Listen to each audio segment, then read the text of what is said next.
கர்நாடகா பக்கத்தில் 3வது மொழி கன்னடம் இருக்கலாம். சென்னை சிட்டிக்குள்ள மட்டும் 3வது மொழி அரசு பள்ளியில் தெலுங்கு இருக்கலாம். கன்னியாகுமரியில் மலையாளம் இருக்கலாம். தேனியில கன்னடம் இருக்கலாம். நல்லா ஒரு நிமிஷம் புரிஞ்சுக்க. 3வது மொழி என்பது ஒரு நிமிஷம் சொல்றது கேளுங்க. 3வது மொழி என்பது ஸ்டூடெண்ட்னுடைய டிமாண்ட் ட்ரிவன். அதே போல கேவிலையும் இட்ஸ் a டிமாண்ட் ட்ரிவன். எல்லாமே டிரான்ஸ்ஃபரபிள் ஜாப்ல வர்றாங்க. டிரான்ஸ்ஃபரபிள் ஜாப்ல வர்றாங்க. அவங்க இந்திய அரசு பணியில் இருக்கிறவங்க ஒரு வேலை சிஆர்பிஎஃப்ல இருந்து central paramilitary force transferable job 85% அவங்க இருக்கிறாங்க. அந்த பேரண்ட்ஸும் அந்த ஸ்டூடெண்ட்ஸும் டிசைட் பண்றாங்க அவங்க என்ன படிக்கணும்.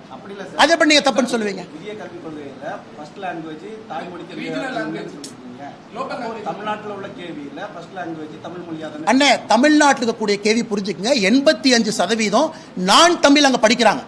அப்ப 3வது மொழியா நீங்க தமிழை கொண்டு வாங்க. அவங்க 5 வருஷம் இருப்பாங்க, 1 வருஷம் இருப்பாங்க, 2 வருஷம் இருப்பாங்க, டிரான்ஸ்ஃபர் ஆகி வெளியே போயிருவாங்க. இது பெர்மனண்டா ஸ்டூடெண்ட்ஸ் படிக்கிறதுக்காகத்தான் 1வதுல இருந்து 5வது தமிழ் அப்படி கொண்டு போறோம். 5வதுல இருந்து 8வது ஆப்ஷனல் தமிழ், 8வதுல இருந்து ஆங்கிலம் பயிற்று மொழி. உங்க பிசிக்ஸே வந்து நீங்க 1வதுல இருந்து 5வது வரைக்கும் ஒரு சப்ஜெக்ட் படிச்சீங்கன்னா சப்ஜெக்டே தமிழ்ல இருக்கும்.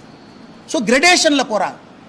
அந்த கான்செப்டே கிரடேஷன். 1ல இருந்து 5 தமிழ் மொழி தான் எல்லாமே, வேற எதுவும் கிடையாது.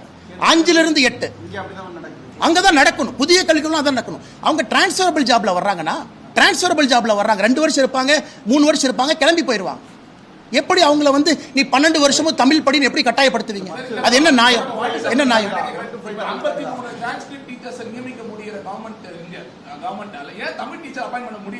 யாருக்கு அண்ணே டிமாண்ட் ரிவன் சொல்லிட்டேன். ஒரு நிமிஷம். கோயம்புத்தூர் புதிய கல்விக் கொள்கையில கோயம்புத்தூர்ல இருக்கக்கூடிய மாணவர்கள் மலையாளம் படிக்கிறேன்னு சொல்றாங்க. உதாரணத்துக்கு சான்ஸ்கிரிட் படிக்கிறேன்னு சொல்றாங்க. கோயம்புத்தூர் இருக்கக்கூடிய குழந்தைகள் நான் சான்ஸ்கிரிட் படிக்கணும். ஏன்னா கிளஸ்டர் மாடல் தான் புதிய கல்விக் கொள்கை. கீழிருந்து பேரண்ட் டீச்சர் அசோசியேஷன்ல 3வது மொழியாக எதை தேர்ந்தெடுக்கின்றார்களோ அந்த மொழியைத்தான் அரசு கொடுக்கணும். சொல்றது புரியுதாங்க? அப்ப முதலமைச்சர் கோட்டையில் உட்கார்ந்து இல்ல கோயம்புத்தூர் மக்கள் வந்து தெலுங்கு படிக்கணும்னு சொல்ல முடியாது. அவங்க டிமாண்ட் ட்ரிவன்ல எடுக்கிறாங்க. நல்லா புரிஞ்சுக்கணும். தமிழ்நாட்டுக்கு மும்மொழி கொள்கை நம்ம சொல்றோம், 3வது மொழி ஆப்ஷனல்ங்கிறோம். புதிய கல்விக் கொள்கை அமல்படுத்தப்பட்டால் 15லிருந்து 25 தனித்தனி மொழிகள் தமிழகம் முழுவதுமே இருக்கும். ஏன்னா அந்த குழந்தை படிக்கிறது ஒரு சப்ஜெக்ட், ஒரு லாங்குவேஜ் பேப்பர் படிக்கிறையா தடுக்கிறீங்க.